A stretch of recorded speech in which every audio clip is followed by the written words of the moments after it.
പരിശുദ്ധ റമദാൻ മാസത്തിന് ശേഷം ഉംറ ഉദ്ദേശിക്കുന്ന ആളുകൾക്ക് വലിയ തിരിച്ചടി ഉണ്ടാക്കുന്ന വാർത്തകളാണ് പുറത്തു വന്നുകൊണ്ടിരിക്കുന്നത്. നമ്മൾക്കറിയാം, പരിശുദ്ധ റമദാൻ മാസത്തിന് ശേഷം വളരെ ചുരുങ്ങിയ ദിവസങ്ങൾ, ഏപ്രിൽ 28-നകം ഉംറ വിസയിലുള്ള മുഴുവൻ ആളുകളും സൗദിയിൽ നിന്നും മടങ്ങണമെന്ന് ഹജ്ജിൻ്റെ പുതിയ നിയമവുമായി ബന്ധപ്പെട്ട് സൗദിയുടെ പുതിയ വാർത്താക്കുറിപ്പുകളൊക്കെ പുറത്തു വന്നിട്ടുണ്ട്.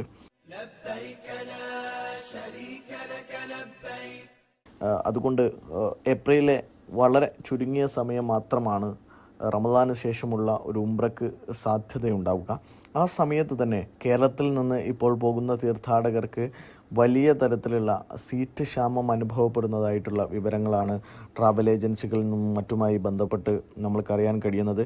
പല ആളുകൾക്കും ഉംറ ഉദ്ദേശിച്ച പല ആളുകൾക്കും ടിക്കറ്റ് ലഭിക്കാത്ത അവസ്ഥ, എയർലൈൻസുകളിൽ ടിക്കറ്റിൻ്റെ ലഭ്യത കുറവും പല പ്രയാസങ്ങളും നേരിടുന്നതായിട്ട് അറിയാൻ സാധിക്കുന്നുണ്ട്. അതേപോലെ തന്നെ വലിയ തരത്തിൽ നിരക്ക് വർധനയും ഈ സമയത്ത് ടിക്കറ്റുകൾക്കും, അതേപോലെ തന്നെ മക്കയിലെയും മദീനയിലും ഹോട്ടലുകളൊക്കെ വലിയ തരത്തിൽ റമദാനോടുകൂടി തന്നെ വലിയ തരത്തിലുള്ള നിരക്ക് വർധന ഉണ്ടായിട്ടുണ്ട്.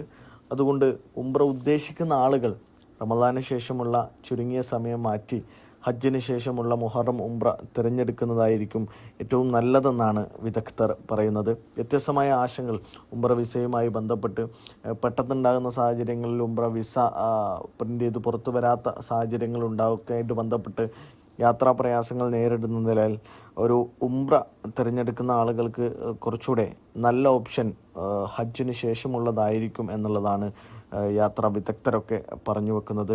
ഉംറ തീർത്ഥാടകരെ സംബന്ധിച്ചിടത്തോളം വേദനയുണ്ടാക്കുന്നൊരു വാർത്ത തന്നെയാണ് പുറത്തു വന്നുകൊണ്ടിരിക്കുന്നത്.